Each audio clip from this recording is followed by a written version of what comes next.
en este evento y agradecemos a los ponentes y a las personas que van a estar en la mesa por parte de la Universidad del Estado de Morelos y más por el Museo Universitario de Arte Indígena Contemporánea. Este es un espacio, siempre lo he dicho, para ustedes y espero que gocen la presencia del gran maestro Vicente Gigante, que me agradezco mucho, y sobre todo la Sociedad de Escritores de Morelos. Entonces, cortito, solamente para que dé inicio, ya damos inicio con las 3 campanadas que no hay, pero Rubén es el que me inicia. Gracias a todos ustedes. ¿Vale? Ok, adelante. Bienvenidos y gracias por estar aquí acompañándonos.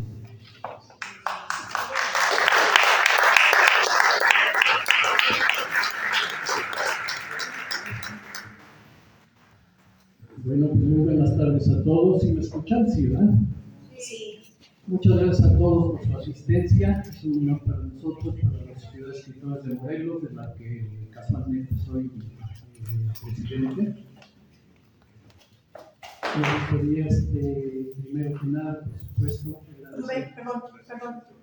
Habla lo más fuerte que puedas porque si no nos llega. Bueno, vamos a tratar. Decía yo que vamos a tener una sesión de este que llamamos ciclo, letras en vivo, que lo inventamos allá por hace 22 años aproximadamente, cuando se fundó la Sociedad de Escritores de Morelos.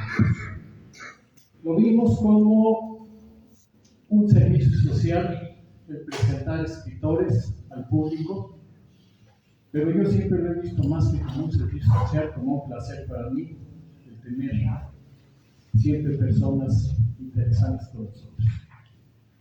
Bueno, quiero, por supuesto, ya vieron ustedes a nuestro amable anfitrión. Quiero darle las gracias a él por permitirnos estar en este recinto maravilloso. Y pues sin más preámbulo, vamos a tratar de empezar esta sesión. Y pues voy a comenzar porque, hace unas horas mi querida Grace Salas me mandó un maravilloso currículum vitae de Vicente, que tenía nada más 274 páginas. Entonces no me atrevo a leerlo, creo que no se trata de que me pase yo 2 horas leyendo el currículum, sino que lo que nos interesa aquí es escucharlo a él. Déjenme nada más leerles una pequeña semblanza, en la que van a faltar probablemente algunas cosas, pero pues, que les den una idea por si hay alguien que no conoce a nuestro escritor invitado. Vicente Quirarte Castañeda nació en la Ciudad de México el 19 de julio de 1954. Es, por supuesto, poeta, ensayista y escritor en varios géneros como la dramaturgia, poesía y literatura fantástica. En la Universidad Nacional Autónoma de México se ha desempeñado como profesor, investigador, coordinador de talleres y desde el 28 de septiembre de 2017 es miembro de la Junta de Gobierno de la UNAM. Es miembro de la Academia Mexicana de la Lengua. Obtuvo la licenciatura en Lengua y Literatura Hispánica, la maestría en Letras Hispánicas y el doctorado en Literatura Mexicana en la Facultad de Filosofía y Letras de la UNAM, obteniendo siempre mención honorífica, y le fue otorgada la medalla Gabino Barrera en estudios de posgrado. Fue director de la Biblioteca Nacional de México del 2004 al 2008 y en marzo de 2016 ingresó como miembro del Colegio Nacional. En la UNAM ha impartido clases desde 1987, licenciatura, maestría y doctorado en letras. Ha conducido cátedras en el Colegio de Sinaloa y la Universidad de Guadalajara. En el extranjero ha sido profesor invitado en la Austin College, en la Universidad Hebrea de Jerusalén y en la Universidad de Sevilla. Ha presentado lecturas de su obra, clases y conferencias en España, Colombia, Estados Unidos en Norteamérica, Inglaterra y Francia. Fue director del periódico de poesía Alarnado, director general de publicaciones del Instituto de Investigaciones Bibliográficas de la UNAM y es investigador titular C de tiempo completo. Vicente ha sido integrante del Sistema Nacional de Creadores de Arte y actualmente del Sistema Nacional de Investigadores. En 1994 recibió el reconocimiento de distinción Universidad Nacional para Jóvenes Académicos en el área de creación artística y extensión de la cultura. Fue elegido miembro numerario de la Academia Mexicana de la Lengua en 2002 y en 2003 fue nombrado miembro correspondiente de la Real Academia Española. En 2007 fue invitado a integrarse al Consejo de la Crónica de la Ciudad de México. En 2010 recibió el premio del Instituto de Estudios Históricos de la Revolución Mexicana y en 2012 el premio Universidad Nacional. En 2016 ingresó al Colegio Nacional y en 2017 recibió la condecoración Gran Orden de Historia de la República. Ha publicado más de 150 artículos especializados, así como numerosos capítulos en libros, prólogos y estudios introductorios sobre autores y obras de los siglos XIX y XX.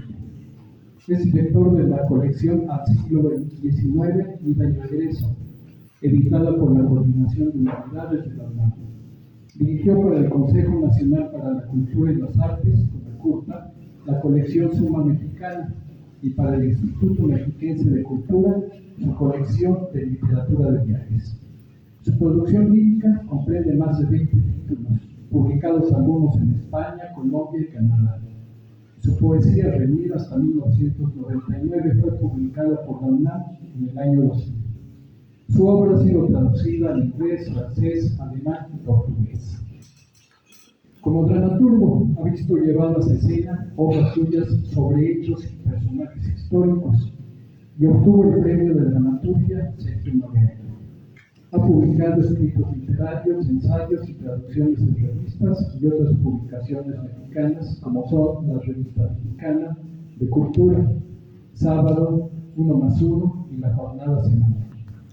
Ha dirigido la colección de libros históricos Suma Mexicana, en colaboración con CONACULTA, y ha coordinado talleres de poesía y narrativa, además de cursos especializados en centros culturales del Instituto Nacional de Bellas Artes, Palacio de Minería, Museo Nacional de Arte y la Casa Jesús Reyes Heroles y de otras instituciones.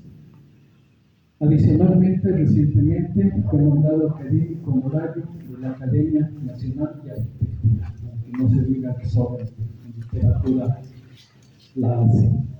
Pues, es un gusto para mí presentarles a Vicente, que queda con ustedes, además extraordinariamente acompañado con Marilena, que creo que nos va a hacer el favor de hacer una lectura. Muchas gracias, que lo disfruten.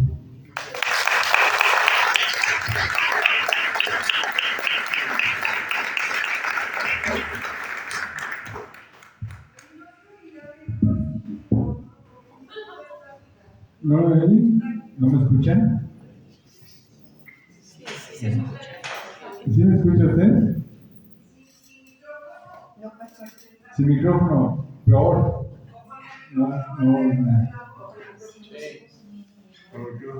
lejos? Más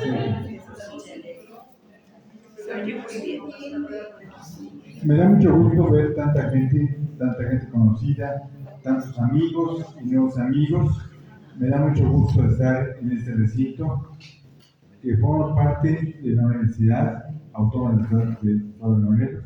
Me da mucho gusto estar en una institución hermana de la nuestra. Me da mucho gusto que me acompañe mi amada Elena, que va a leer unos textos, me va a ayudar en esta ocasión.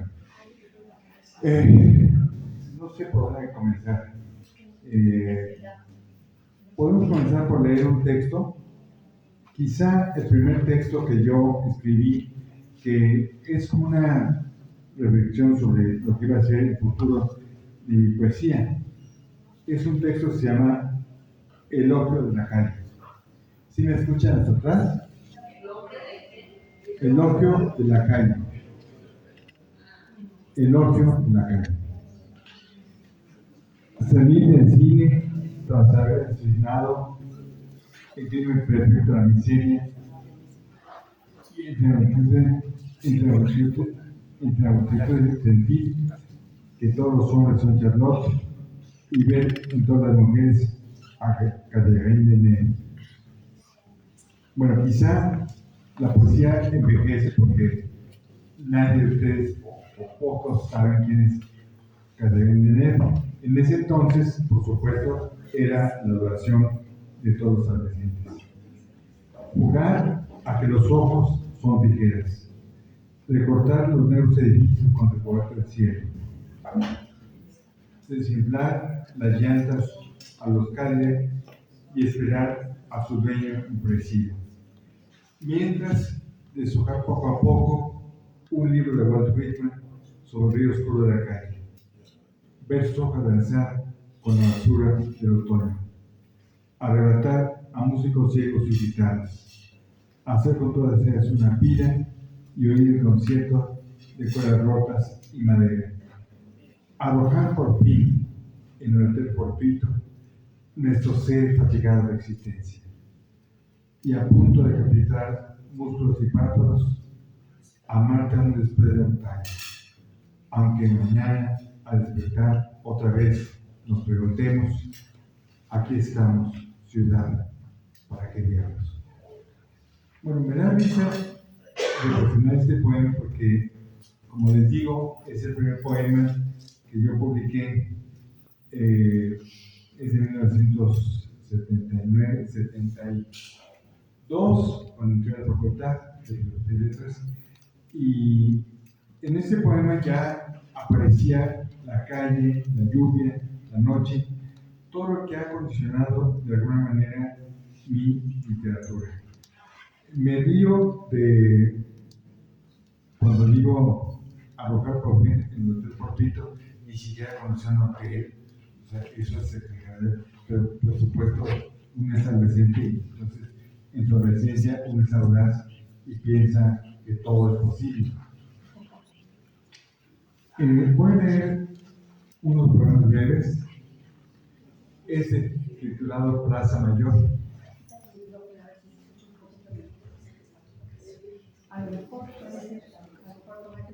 Sí, sin micrófono. Plaza Mayor. ¿Está mejor para atrás? ¿Se escuchan mejor? ¿Sin micrófono? Plaza Mayor. En la terraza del viejo Hotel Majestic celebramos los oficios del viento. Montañas y nubes incendiadas al fondo de la calle nos devuelven imágenes perdidas y el sol vuelve a poner seres y cosas en su sitio. Un grupo de palomas se desprende del sagrario barroco y firman en el aire en su victoria. Dan ganas de decirle a la ciudad lo que el coro festivo de albañiles, a esa mujer madura pero hermosa, con la arte mayor de sus tacones, parte de la plaza vespertina, todavía, señor. Jaboncito de hotel. Adelgazado. Bueno, quiero contarles la historia de este poema porque me acuerdo que cuando lo escribí, precisamente aquí en Cuernavaca, lo escribí en el hotel, este hotel muy bello, donde teníamos una reunión foránea de la Coordinación de Humanidades. ¿Cómo se llama este hotel? Este hotel japonés que el Tsumiya. Ahí estábamos. Y entonces yo estaba aburridísimo en esa sesión. Era interminable. Entonces me puse a escribir este poema, poniendo cara interesante como si estuviera atendiendo la sesión. Y me dijo una secretaria, ¿usted está escribiendo un poema? No, ¿cómo supo usted? Dice, por la cara que ponía. Adelgazado, ya casi transparente, vaticina en la palma de la mano los senderos del día. Me iré antes que él, y su perfume no tocará la piel de otro espacio, no tocará la piel de otro cuerpo, sucesor en mi espacio. Te doy las gracias por hacerme mirar mejor plantado el árbol que usted en la mañana y por abrir con tu frescura las faldas de la noche. Breve como el amor, insuficiente, te contarán con otros pequeños restos de lo que fuiste y seguirás corriendo bajo el agua. Pero no serás más tú, ni tú llamas a mí. Bueno, esto quiere ser una reflexión sobre lo que es un jabón de hotel, este jaboncito que siempre es insuficiente como el amor y como todo lo que es necesario en la vida. Y todo lo que es necesario es insuficiente, por supuesto, y siempre tenemos hambre de más.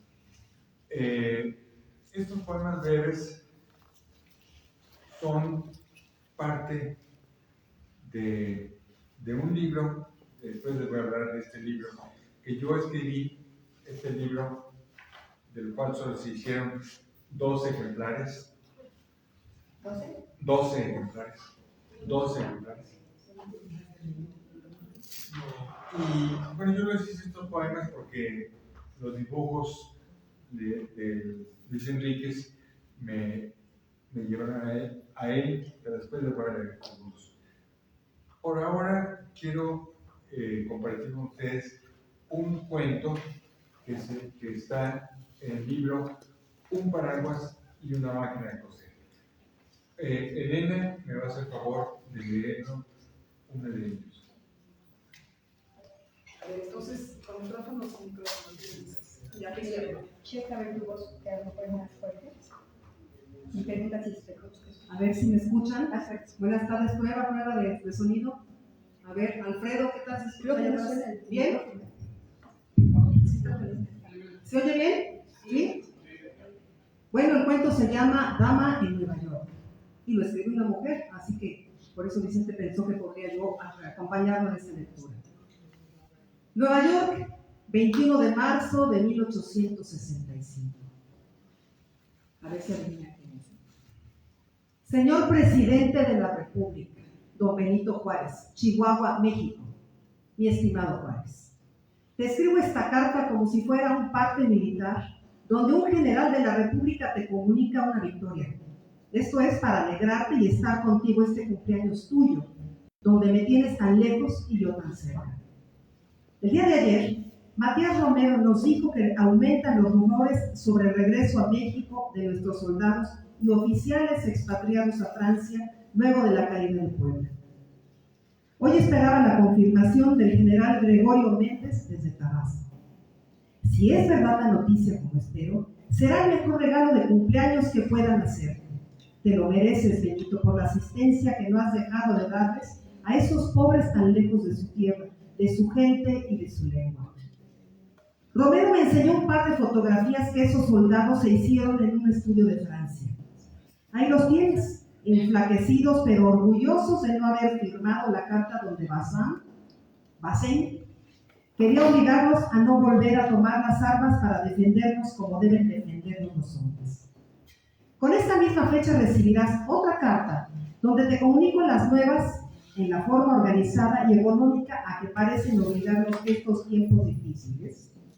Sin que tú lo ordenes, las cartas se habían ido haciendo cada vez más escuetas, como si tu discreción para que no nos hagamos notar en esta ciudad y en este país también alcanzara mis palabras. Pero en esta carta, deja que te hable Margarita y te cuente sobre las cosas que suceden dentro de ella.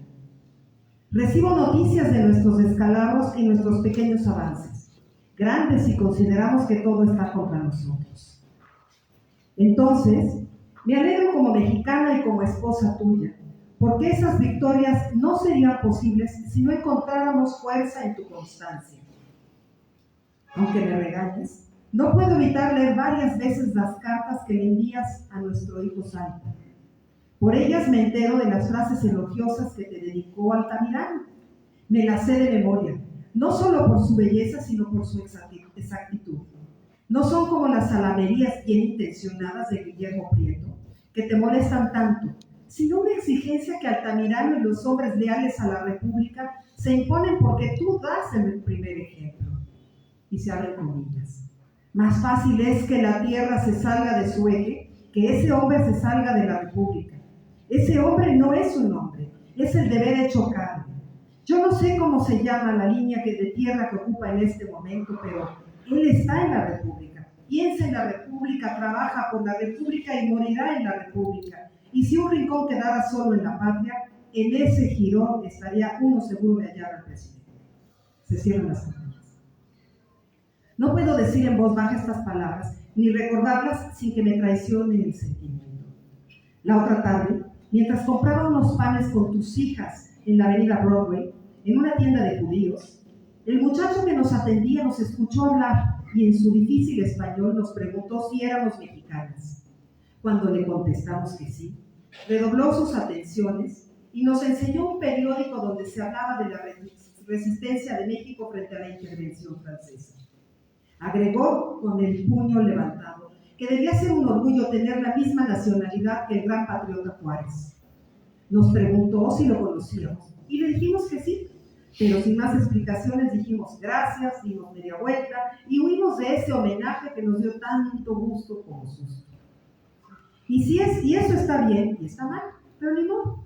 Hemos cumplido nuestra parte pasando lo más inadvertidas que podamos, aunque a veces no sepamos qué hacer con las atenciones de Mr. Stewart y los otros simpatizantes de México que brotan espontáneamente. Uno de esos ángeles se llama Ana Saldamando, una joven señora mexicana casada con un pintor mexicano que tiene mucho éxito con los gringos, pero que no quiere dejar de ser mexicano.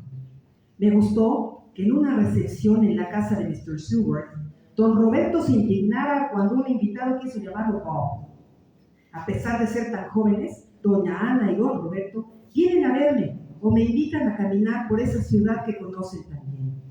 Por ellos me he enterado que ya en el siglo XVII, en la parte sur de Manhattan, un misionero católico registró 16 lenguas diferentes, o que del casi 1 millón de habitantes de la isla, 400 son extranjeros. Las señoras de la comunidad mexicana, ay, si las vieras, Benito, no quieren a doña Ana porque usa su apellido de soltera y sale sola, a pie o en coche, y si le apetece entrar en compañía de un lugar público, no lo piensa 2 veces. No te asustes por esto que podría considerarse una mala compañía. Ella es la primera en cuidarme y sobre todo últimamente nos quedamos en la casa o me invita a tomar té en la suya. Le causa gracia que una de las muchachas oaxaqueñas que vino con nosotros y nos ayuda en la casa se llame Juana Arco. Le dice, por supuesto, Juana de Arco. Describo detalladamente a Ana Saldamando por esto que paso a contarte. Una tarde vi sobre la mesa de Susana un libro escrito en inglés y titulado Benito Sereno. Comprenderás que el nombre me llamó inmediatamente la atención. Me gustó además que fuera como una definición tuya, escrita con falta de ortografía. Benito Sereno, con ese. Juárez e imperturbable, el único con quien me volvería a casar, aunque a veces me pregunten si no es muy sufrido ser esposa de alguien como tú en circunstancias como estas por las cuales atraviesan nuestras 2 casas. La grande que es México y la pequeña que es nuestra domesticidad en Oaxaca o en la capital.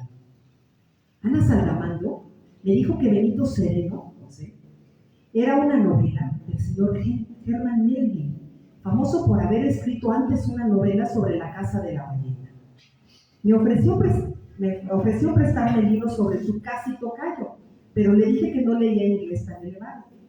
La siguiente tarde que la visité me esperaba con la sorpresa de que había traducido el primer capítulo para podérmelo leer. Gracias a ella pude comprobar que todos los Benitos parecen ser iguales, misteriosos, dignos de pocas palabras. La cosa no terminó allí. La tarde que doña Anita me pidió que la acompañara a la biblioteca pública, me dijo al oído que el hombre de barba que consultaba muy serio la sala de mapas era nada menos que el señor Melville. Me gustó cómo se le quedaron suspensas las lágrimas en los ojotes a doña Anita y cómo le pudo causar tanta emoción conocer a un hombre que no conoce. ¿Tú crees que esto pueda pasarle a las lectoras de Sarco o de Prieto cuando leen sus artículos sentimentales, que a mí siempre me gustarán más, con tu perdón, que sus piezas oratorias? A lo mejor esos juegos son maneras tontas de tenerte conmigo, pero me sirve. Matías Romero me enseñó el otro día una carta donde te atreves a decir, en medio de comunicaciones militares y diplomáticas, que este día he pensado mucho en mi vieja. Como tú, yo también me impongo el deber de no sentir el beneficio otra vez de nuestras dos casas. No creas que no me enojo, porque a veces me da por pensar que nadie va a decir que fuimos seres humanos como todos, que sufrimos y lloramos por los despojos y las mutilaciones. Aunque a esta altura de la carta parecería llegado el momento de hablarte de nuestro hijo Pedro. Pero no lo voy a hacer. Me basta saber que te enteraste de que está convenientemente embalsamado hasta que todo esto termine y podamos llevarlo a nuestra tierra. Sigo tu ejemplo de aquella carta recibida por Romero a finales del año pasado, donde primero le hablas sobre asuntos de Estado y al final le interrogas, o casi afirmas, sobre la gravedad de Pepe. En recuerdo de nuestro hijo, y para celebrar, como se debe tu cumpleaños, he salido a caminar yo sola, desde nuestra casa en la calle King 13 hasta el Central Park, porque desde diciembre para acá, tu Margarita ha engordado. No es cierto, como dicen, que las penas con pan son menos. Y pensar, mi Juárez, que tú eras un hombre cuando yo era una niña tonta que nada sabía del mundo y menos podía saber que me esperabas. El frío que se llevó a Pepe de entre nosotros ha desaparecido y la ciudad tiene una luz intensa como algunas mañanas en Oaxaca. Compré el New York Times porque gracias a las enseñanzas de tus hijas y de Ana Saldamano, cada vez puedo entender más lo que leo o escucho en inglés. Te digo algunas de las noticias que me llamaron la atención. Aquí la gente pobre vota por la instalación del ferrocarril subterráneo porque va a favorecer a las mayorías. Se oponen naturalmente los monopolistas de transporte. Así que, como ves, la lucha contra el enemigo común es igual aquí que en México y seguramente hasta en la Francia, cuyos soldados nos separan ahora. Me gustó entender muy bien el anuncio de un producto que ha indignado a Ana Saldamano. La publicidad de ese jarabe de zarzaparrilla se ampara en una frase que en inglés dice, y suena muy bonito, "A thing of beauty is a joy forever". Doña Anita se ponía más colorada y decía que era una falta de respeto hacia el poeta, que había escrito esas palabras para la inmortalidad y no para que las repitieran los mercaderes de productos destinados al olvido. Pero la gran noticia es el avance incontenible de las tropas del general Sherman y la derrota casi inminente del ejército confederado. ¿Por qué será, Benito, que todo lo que está bien está mal, o que al menos debe tener su parte mala? Me duele la causa de esos hombres del sur, como a ti te dolía que amigos tuyos se pusieran del lado equivocado. Pero sé, por beneficio de mi viejo del alma y de mi otro viejo más viejo llamado México, que si gana Lincoln estaremos más cerca de seguir siendo la república que pretenden quitarnos. Ya termino esta carta, mi Juárez. Nada más te digo que caminé por la Quinta Avenida y me detuve buen rato a pensar en ti y en México frente a los cimientos de la Catedral de San Patricio. Me pareció un buen lugar porque tú me contaste sobre el batallón de ese nombre que nos ayudó contra los gringos en la guerra del 47. Por ti y para ti, hoy tu esposa está contenta. Sé que a pesar de la guerra y las presiones, a esta hora te estarán celebrando tu santo como mereces. Los chinacos estarán cantándote su versión de La Paloma, y tú estarás vestido con tu traje de lino, libre hoy de la levita negra y del carruaje donde late el corazón de la República. Te envía su corazón y el de tus hijos, Margarita.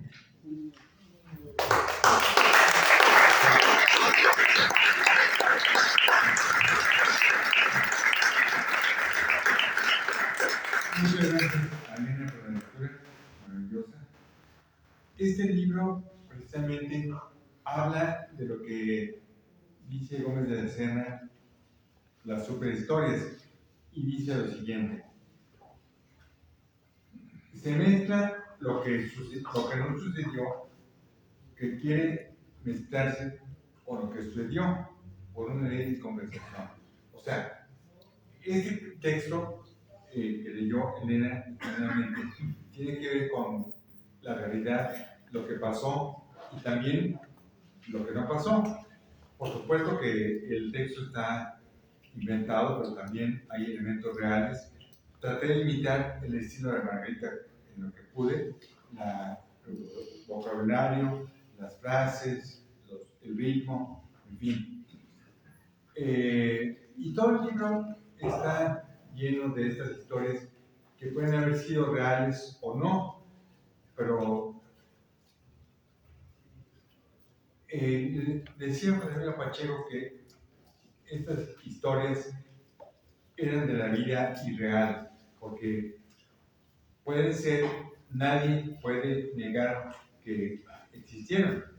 O sea, por ejemplo, se habla aquí del encuentro entre Marx y Humboldt en el Museo Británico, lo cual no sabemos que existió, pero pudo haber sucedido. Precisamente el encuentro entre el paraguas y la vaca de Cosette, que es la frase de Tromont que da pie a este libro. Yo dije, no leo la dedicatoria. Bueno, este libro es el último que yo he escrito y tiene un poema titulado Muchacha en Nueva York, dedicado a Elena. Precisamente lo voy a leer porque se complementa con ese que leyó ella misma. Se trata de Margarita Maza de Juárez, en ese entonces, en Nueva York, exiliada, y se trata en este poema de la versión moderna de una muchacha que va a la ciudad de Nueva York y se enamora de ella. No tiene edad ni tiempo, solo existe un presente perfecto que no acaba. Toda es bala de plata, estruendo, adolescencia. Animal desplazado en selva oscura. Todo lo devora y sabe a vez primero. En sus ojos la pintura flamenca se descubre. A su paso, los modernos se quitan sombrero. Criatura borrada del final del mundo, resulta imposible no mirarla, no compartir su gusto, su garbo, su elegancia. Cuando el parque es parque, las hojas se doran al del otoño y su mirada, y el sol acaricia muslos, cabelleras, ancianos fortalecidos por los años. Muchacha en Nueva York, inmune al tiempo. Por tus ojos, la ciudad se descubre diariamente y cada momento es un milagro. Bueno, este poema precisamente trata de hacer un balance entre el poema del siglo XIX, el cuento que leyó Elena, y este poema que habla sobre una muchacha en este siglo que descubre esta ciudad inagotable que es Nueva York. Bueno, les decía que este libro yo lo escribí con los dibujos de Luis Enríquez. Yo casi nunca escribo poemas por encargo. En este caso, el proyecto era tan bello que no me resistí. Este libro se hicieron, dice el colofón, solo 12 ejemplares. La impresión digital se hizo en papel fundamental de 75 gramos, en Angre de 120 gramos. Y se hicieron 12 ejemplares de la siguiente manera. Los ejemplares 1, 2 y 3 para el maestro Luis Enríquez, o sea, el autor de los dibujos. 4 y 5 para el maestro Luis Girarte. ¿Por qué no tengo verlo?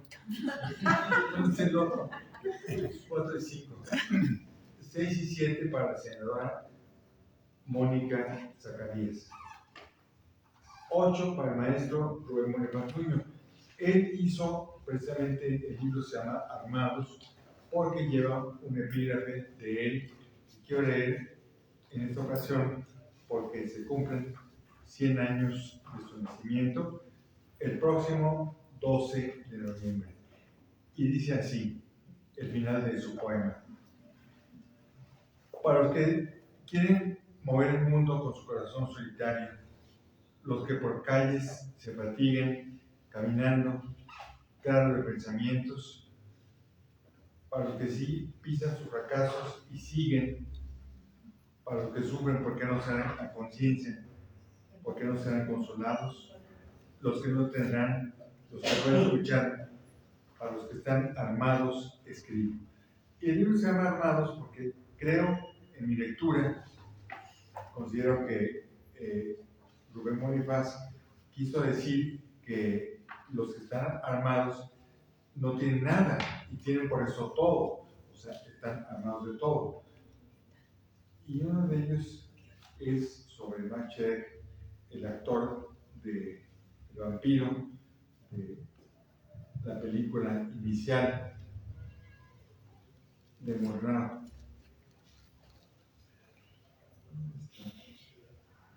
Nosferatu.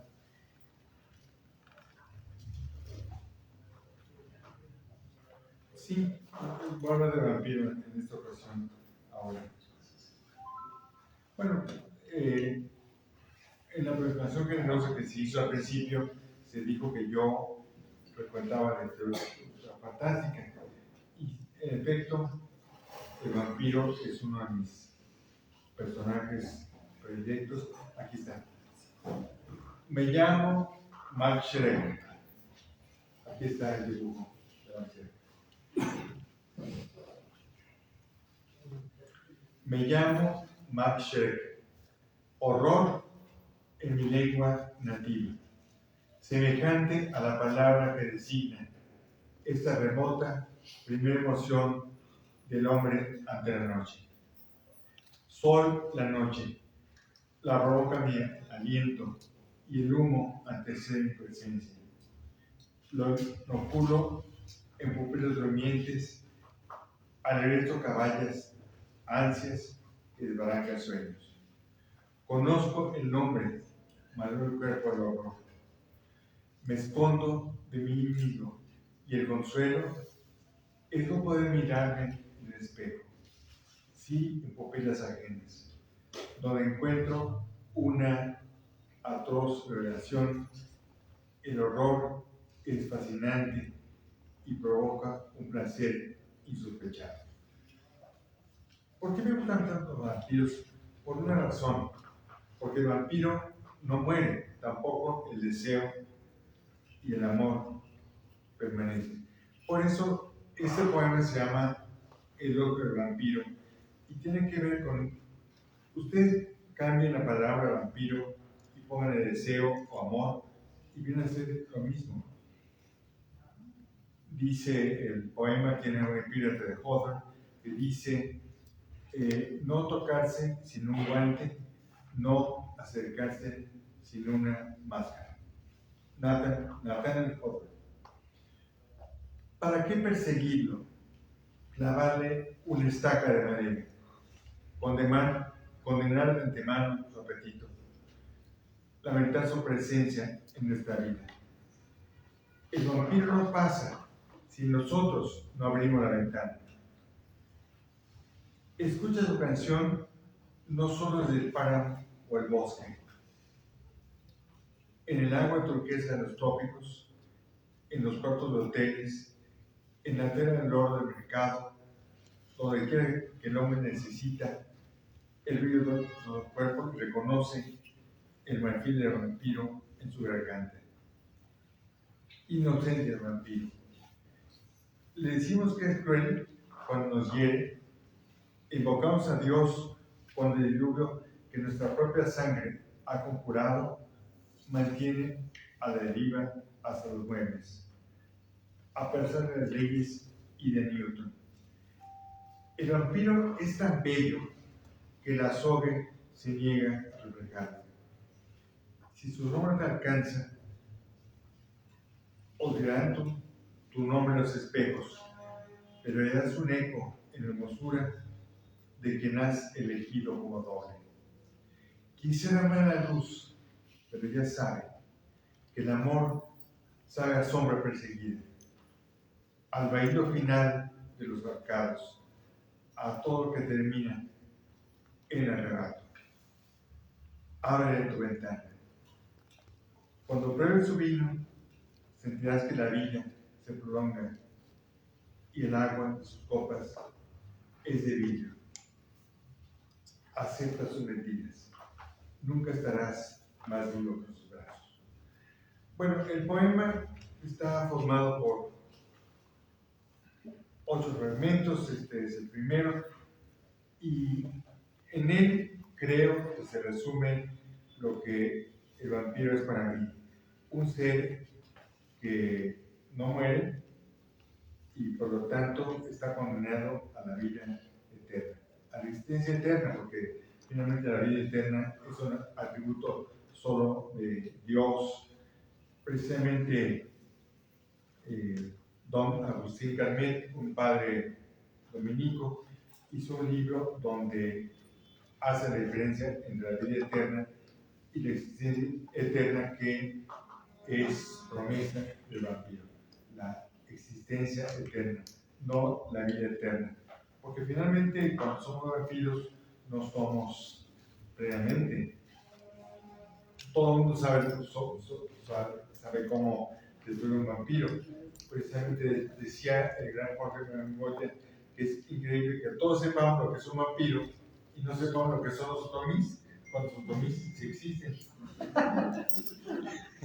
Y sin embargo sabemos todo sobre un ser fantástico como ese vampiro que no existe. Bueno, para quienes creemos en los seres fantásticos, sí existe. Bueno, cuando yo cumplí 60 años, hace muchos años, yo escribí este libro, publiqué este libro por mi cuenta. Ya no tengo ejemplares, por desgracia, que se llama Melville en Mazatlán. Y es una obra de teatro donde el joven Melville se encuentra con el Melville maduro. O sea, un joven que no ha escrito nada, de 25 años, que ha dado la vuelta al mundo, se encuentra con su doble, que es el Melville maduro. Desencantado, alcoholizado, triste, con un hijo suicidado, totalmente derrotado, seguro de que Moby Dick fue un fracaso, porque en su tiempo no se vio muy bien. Ahora, no sé si leemos una parte, tenemos una parte precisamente de la que habla del escritor. Trajimos aquí la última escena, que tiene que ver con el escritor y lo que seguramente ustedes, como miembros de la comunidad ilustre de esta ciudad, están buscando. Tengo aquí.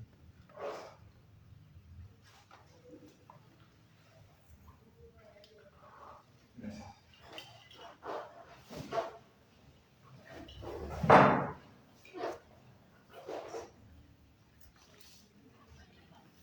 Melville en Mazatlán. Fragmento. Yo soy el personaje Herman II. Él es Herman I. Sí, el Herman II es el joven que pregunta todo el tiempo, como corresponde a un joven, y el Melville maduro interrumpe la conversación y le contesta cuando quiere. Herman II. ¿El escritor tiene miedo? Siempre, sobre todo miedo a que su intención sea superior a lo que logra, el impulso inicial al resultado. Hay que tener más miedo del que aparentamos para tener más valor. Lo importante es ser uno, pero al mismo tiempo ser los otros. El talento no tiene edad, mucho menos en honor mayor y menos frecuente. El genio, claro que se necesita leer, no muchos libros, pocos, pero bien. ¿Cuáles? La Biblia y todo Shakespeare. Nada más. Sí, pero tatuarlos en el alma, hacerlos navegar por la sangre, masticarlos, alimentarse de ellos, dejarse poseer por sus demonios y sus sangres, hacerlos respirar de nuevo. La historia de la ballena que le cuento, la historia que usted puede escribir, fue concebida y escrita por un hombre que no llegaba a los 30 años. ¿Es verdad lo que me dice? Tan cierto como que usted y yo estamos en una banca de Barney Park en Nueva York, un día de octubre que está llegando a su fin y que ya comienza a enfriar. El escritor nace viejo. Solo con el paso de los años es capaz de lograr el milagro de ser joven. El joven que va a hacer algo en la vida es un misántropo. Todo lo odia porque todo lo ama más que nadie. Pero hay que ser fieles al muchacho que hemos sido. Hay un corte y luego el final. ¿Qué sucedería si usted no pudiera escribir? Esto es imposible, señor. Imposible. Como dejar de respirar. Y si le digo que es posible vivir sin respirar, No lo creo, en verdad, no lo creo. vivir no, existir sí. Sucede con la mayor parte de los seres en el mundo. Y creo que ahora sí puedo responder plenamente a su pregunta. Eso me equivoqué. Eso lo leía yo. ¿A cuál pregunta? La que me hizo desde un principio, cuando me molestaba su presencia. Luego entonces ya no te molesta. No, ya no, al contrario. Creo que lo demuestra el haber llegado hasta este punto en nuestra plática. Bueno, ya que abre la puerta, dígame. Sí, sí. Bueno, Yo a me ver. equivoqué. Sí, tú te... Es que yo me digo de Germán. Desde aquí, tú eres... Yo, a ver, soy Germán 2. Sí. Bueno, ya que abre la puerta, dígame, ¿siempre ha sido así? Siempre he sido como. Así de osco, gruñón y solitario. Las dos primeras cosas no me gustan, ni las acepto. La tercera sí. La verdad, siempre me ha gustado más estar solo que acompañado. Pero venga la pregunta. La pregunta. ¿Ya no interesa la respuesta? Por supuesto que me interesa, sobre todas las cosas. Pues haga la pregunta. Va de nuevo entonces. ¿Es usted escritor? No, su inquietud era todavía más específica. Sí. Cuando llegué a la banca, a su banca, me di cuenta de que estaba escribiendo. Sí, cuando usted llegó, estaba escribiendo algo, como usted notó muy bien, que me absorbía, me apasionaba, me transformaba.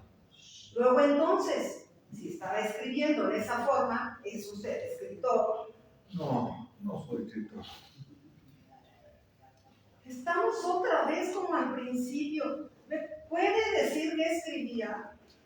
Escribía, o trataba de escribir, un poema. ¡Un poema! Y dice que no es escritor. ¿Poeta, entonces? Tampoco. Pero todo escritor es un poeta. Como el aceite de su lámpara, la poesía es la llama perseguida por quien se enfrenta a las palabras. ¿Por qué no me lee lo que estaba escribiendo? Leerlo aquí. Sí, aquí y ahora. Solo estamos usted y yo, y tal vez nunca volvamos a vernos.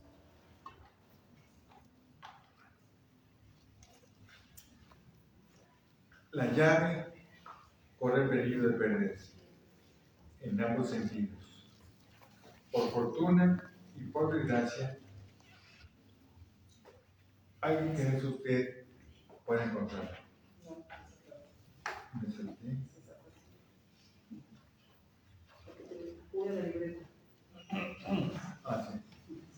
Abra la libreta que lo acompaña al principio y comienza a leer pausadamente. Tema 1. Lee el siguiente poema. Que es un poema de Melville. O sea, en realidad sí lo escribió él. En unas clases soñamos con varios valientes mapas, aún sin cuerpo. Para lograr la forma pulsada por la vida, ¿qué opuestas cosas deben encontrarse? Empatarse. Una llama que derretir, un viento para congelar. Paciencia triste, energías gozosas. Humildad, pero también orgullo y soberbia. Instinto y estudio. Amor y odio. Audacia, reverencia. Todo esto debe fusionarse con el corazón místico de Jacob y luchar contra el ángel, el arte. Pero señor, aquí está todo. El secreto y la llave. Tal vez el siguiente paso, el más difícil, es saber cómo utilizar la llave y qué puertas puede abrir. Maestro, quien tiene semejante llave es capaz de abrir todas las puertas. La llave corre el peligro de perderse en ambos sentidos. Por fortuna y por desgracia, alguien que no es usted puede encontrarla. ¿Cómo es eso posible? Yo quiero ser escritor y quiero serlo toda la vida. No escribir es morir. En verdad lo cree. Hace un momento me preguntó si trabajaba en la aduana. La concordancia de tiempos verbales ayuda a la ambigüedad de la respuesta. Ahora puedo decirlo, trabajaba en la aduana. ¿Ya no? Hoy fue el último día de mi trabajo en la aduana. Muy mal, pero muy bien. Ahora puede dedicarse a lo que verdaderamente es su vida. Ahora puede escribir. Prefería no hacerlo. ¿Cómo lo sabe? ¿Cómo puede llegar a esa consecuencia absurda? Porque la vida es absurda. No es que absurda, la vida es ambigua. Nada es lo que parece ser. Las enormes rocas en la bahía de Mazatlán no parecían ser lo que eran. Parecían ballenas anteriores a la creación misma. Pero respóndeme y no me distraiga. ¿Se puede vivir sin escribir? El escritor es el mayor ególatra, pero también el más justificado. Luego de superar todos los miedos, encuentra absurda la existencia y no le basta la mediocre recompensa de diario transcurrir. Cada nueva página era difícil y mayores las angustias cuando se piensa que ha llegado el momento de callar. Oye, aquí hay una contradicción.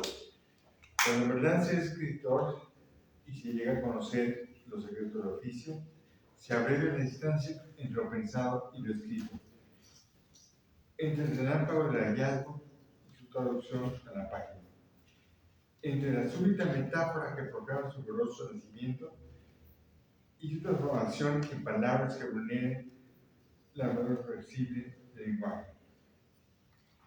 ¿Se da cuenta de que ya no cojea? ¿Yo? No, en realidad, desconcertado, da 2 pasos. En realidad, gracias.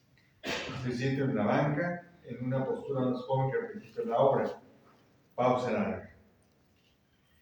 Entonces, supongo que ya necesito esto, arroja su bastón. ¿No le parece que es hora de despedirnos? De ir cada quien a justificar su vida. A ustedes esperan en casa novedades, afectos. Yo voy a mi sepulcro, como es mi costumbre, pero ahora voy acompañado de una lámpara que me ilumina por dentro y de mi ángel tartamudo. Nos despedimos entonces.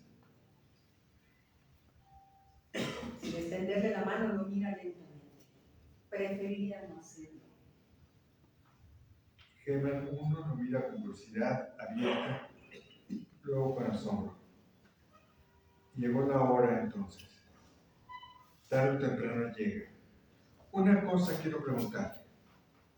Yo le he interrogado todo el tiempo. Naturalmente, puede preguntar lo que quiera. ¿Su nombre? ¿Mi nombre? Sí, ¿cómo se llama usted? Germán. Germán Melvin. Yo también. ¿Usted también qué? Yo también me llamo Germán Melvin. Entonces, debemos hablar. No, no hablemos más. Comienzo a entender. Le propongo que nos sentemos un momento más a mirar el mar. Aprenderlo con los 5 sentidos que tenemos. No, hijo mío. Tú vas a tener más de 5 sentidos, aunque el mundo se los cobre. Pausa larga, aumenta el ruido del mar. Germán 1 está a punto de pasar la mano por el hombro de Germán 2, pero en el último instante se detiene. Mirar el mar esperando todo porque nada esperamos. Dar todo el tiempo a ese espacio, como si fuéramos Dios y el mar nuestra criatura. ¿Quiénes somos para concederle atributos solo suyos al absoluto, al poderoso espejo integral de la grandeza? Mirar el mar sin hacer otra cosa que mirar. Mirarse a sí mismo en el mar. Forma esencial de ser sobre el planeta. La única forma de ser sobre el planeta. La luz se hace cada vez más crepuscular. En el fondo se destacan perfiles de barcos anclados en el puerto. Y hay el oscuro.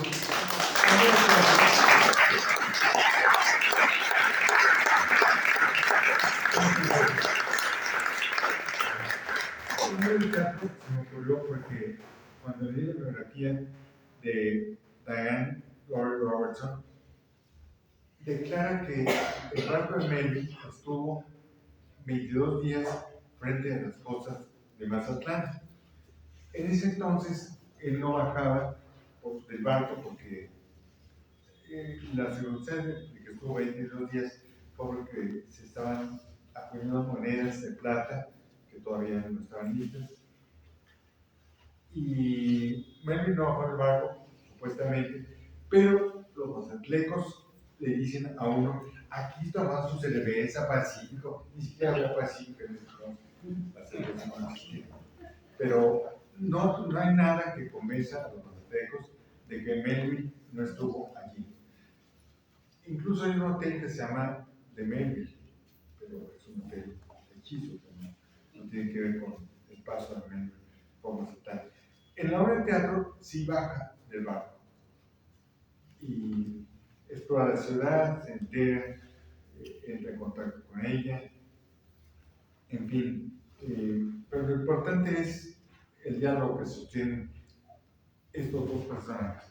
Yo tuve la fortuna de tener como director a un... ¿Cómo le dicen a los que son de Cuernavaca? Guayabos. Bueno, él es del DF, pero es guayabito porque tiene muchos años aquí. Entonces él está casado con Eduardo Señón, está casado con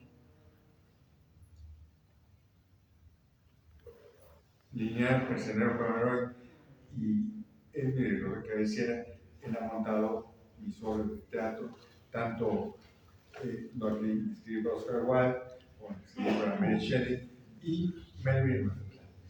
Esa obra se supone que él dice que es la más luminosa que ha dirigido porque fue maravillosa su puesta en escena. Había mar, había gaviotas, el video fue maravilloso, hay gaviotas que pasaban por encima de uno, era maravilloso, su escenografía era extraordinaria. Y solamente había dos actores, el Melvin joven, que es actuado por el hijo de Pedro de Tavira, hijo de Luis de Tavira, y el Melvin Maduro es desempeñado por Arthur Ríos, el actor. Y fue realmente maravilloso. Lo que pasa con el teatro universitario es que solamente tiene temporadas cortas. Alquilamos el teatro, estuvimos 30 funciones. Eso fue un éxito, bastante corto, pero fue una temporada. Había un muchacho que la vio 6 veces. Eso basta por tocar el corazón de un joven y decirle a qué ser fieles a muchachos que vemos un día. Entonces yo he tratado de ser fiel a ese muchacho. No sé, ya llevo mucho tiempo. Voy a interrumpir un segundito para hacer alguna pregunta, por favor, que quieran hacerle. Es el momento de conocer un poco al escritor atrás de la lectura. Está en vivo. Por favor, si quieren preguntar. Carmen. Hola. Bueno, no paso micrófono, ¿no? No, no necesito. Digo, yo creo que no se necesita. Hola, querida. Hola, ¿cómo estás? Me da un poco la curiosidad. No le escuché quién fue el director que le montó la obra. Eduardo Luis Aviñón. Lo conozco muy bien.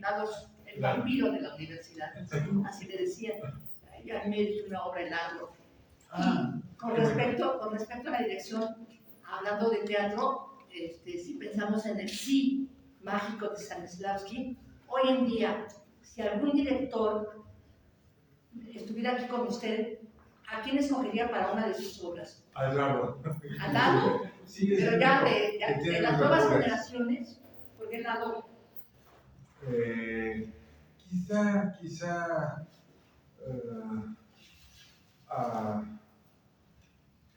a Flavio González Melo. Acaba de tener una obra muy interesante en el Helénico, Sí. Inteligencia Artificial. Entonces usted tiene una obra que se llama El Árbol. No, el árbol de Elena Garro que me dirigió Lalo Ruiz Aviñón.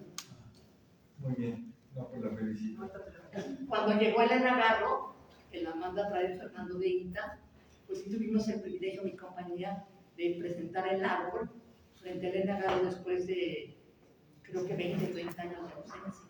Y fue dirigida por Lalo Ruiz Aviñón. Y González Melo, creo que en octubre regresa con una obra, Inteligencia Artificial, que se la recomiendo porque ahí está mi hija. No, pues hay que verla.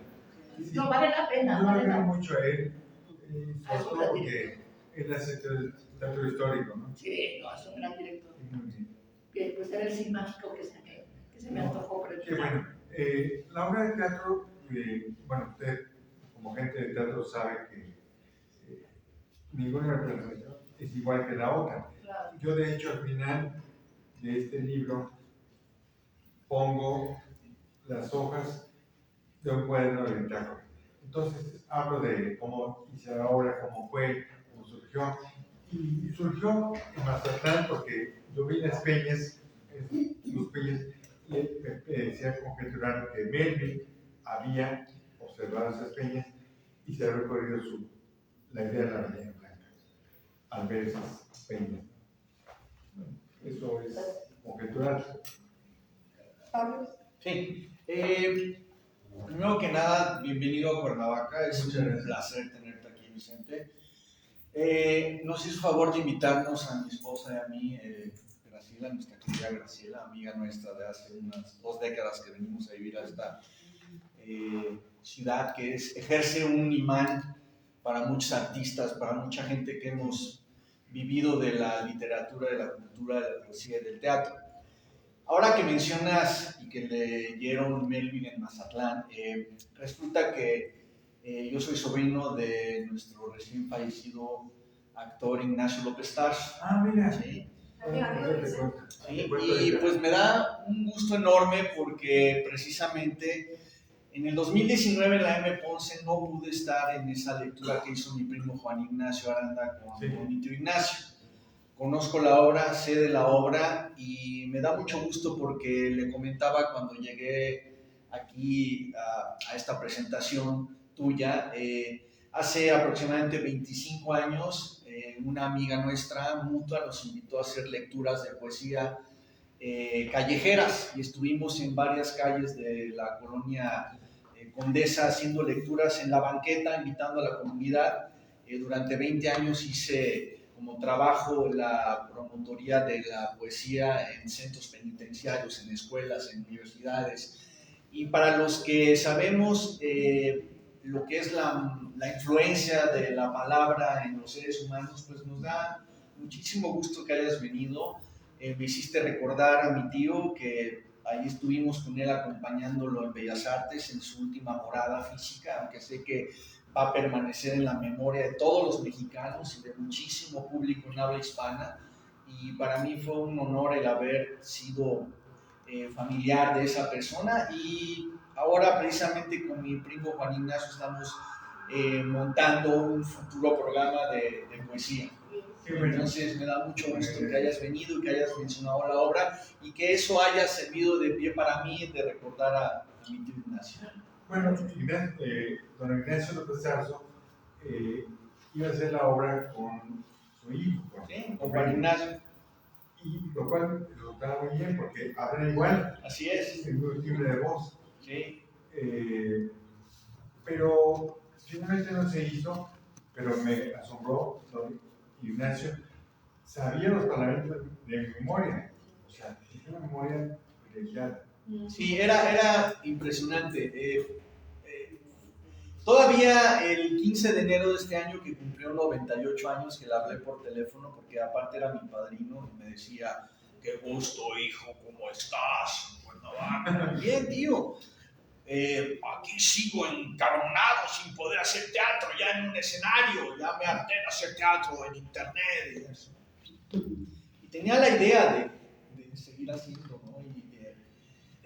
Y de que dejara su alma en el escenario, pero finalmente nos acostumbró durante muchos años a los familiares que tuvimos la bendición de tenerlo, de que entraba a un hospital y salía. Y dábamos por un hecho que a los 98 años nuevamente iba a entrar al hospital e iba a salir. Y esta ocasión ya no fue posible. Pensaba su sueño era llegar a los 100. A los 100, haciendo teatro. Sí. Actuando. Así es, Vicente. Entonces, pues qué gusto que que estés aquí entre nosotros. Bueno, yo me quejé hace un momento de que solo tuvimos 30 funciones. ¿Sí? Con López hubiéramos tenido 500. Sí. Pero la gente hubiera ido a verla a él, no a ver la obra. O sea, lo que pasa con Ignacio es que la gente la vacía, gente que no va a teatro. Sí, pero que es triste, qué bueno que existan personas como tú todavía, y qué triste que se estén yendo personas como él, porque hoy en día estamos viviendo una severa y profunda crisis de lo que es en general las obras de contenido fuerte, sensible, sensato como la tuya, ¿no? Y entonces cuando se juntaba la presencia de un actor como él, rodeado de actores que lo acompañaron a él durante muchos años y autores dramaturgos como tú, pues bueno, eran prácticamente un obsequio para el público. No puede consumarse no solo por la cuestión de que era López Tarso, sino precisamente por eso, porque no alcanza a pagarle el teatro universitario que él está a cobrar, ¿no? Pero bueno. Hablando de la memoria, yo quiero decirles que tiene una memoria. Sí. No saben la memoria que es de susto, es de miedo la memoria, que tiene que trabajar a veces de susto. Se acuerda de exactamente qué comimos, de qué restaurante, qué día, cuándo, todo, o sea, de verdad de miedo la memoria que tiene. Bueno, de Elena me acuerdo de todo. No, ¿se acuerda de qué página leyó, qué cosa? Vaya, busca el libro y sabe lo que está buscando en la página y dónde está el libro y repite de memoria poemas completos, poesía completa. Eso hacía don Ignacio. Sí. Era maravilloso. Sí, una maravillosa memoria que tuvo. Sí, porque él sabía casi la obra de memoria. Sí, yo lo sé, es sorprendente, en fin, pero... Y leyeron en abril la obra, ¿no? Sí, la leyeron, de hecho alcanzaron a hacer en atril 5 puestas, y era una lucha constante para él no sentirse en un escenario, estar sentado actuando una obra, pues para los que somos actores es como estar maniatados, atados en una silla, ¿no? Pero lo hizo, y eso es lo que le dio vida durante los últimos años, hacer teatro, entre ellas tu obra, en atril con su hijo. Entonces, pues bueno, así fue. No, pues, maravilloso. Por recordar. Gracias, a ti, gracias. Quisiera saber Profesor Villalpes, sí. Es decir, ¿cómo es usted como escritor entre un libro y otro? ¿Cómo ¿Cómo es su proceso al escribir entre un libro y otro? Es decir, ¿la temporalidad afecta su estilo? Pues, ¿qué será? Yo creo que uno suma, de pronto tiene una cantidad de textos y ya hace un libro con ellos. La temporalidad, no sé. Su pregunta es muy interesante porque no sé, no he reflexionado sobre eso, pero sí. Yo creo que rondan, por ejemplo, cuando escribí la obra de teatro, no pensaba más que en la obra de teatro y en teatro. Y si escribo poemas, pienso solamente en la metáfora. Eso pasa. Gracias. Mira, ¿alguien más? Hola. Me dio curiosidad de los géneros literarios que manejas, ¿cuál es el super preferido? ¿Y cuál es algún autor? Como dice Melville en la obra, la poesía. La poesía. Porque la poesía está en todo. La poesía debe estar en todo. En la prosa debe saber el peso exacto de una palabra. Quiero decirles que escribe WhatsApp como poemas.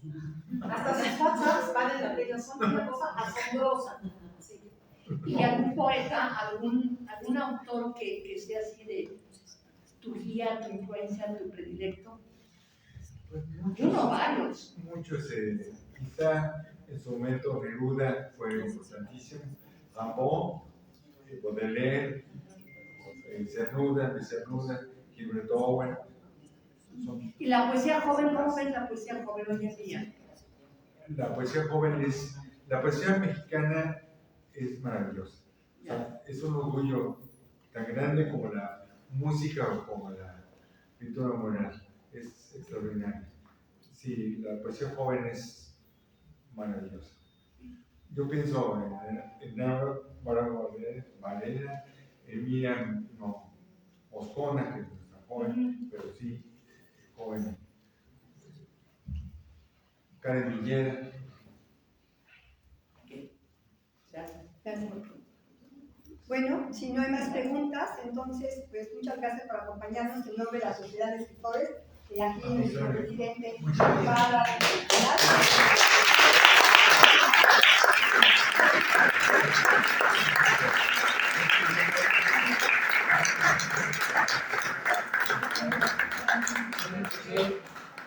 Aquí oportunidad de tomar Los invitamos para convivir un poquito tomando una copita de vino, una galletita. Por favor. Gracias por acompañarnos.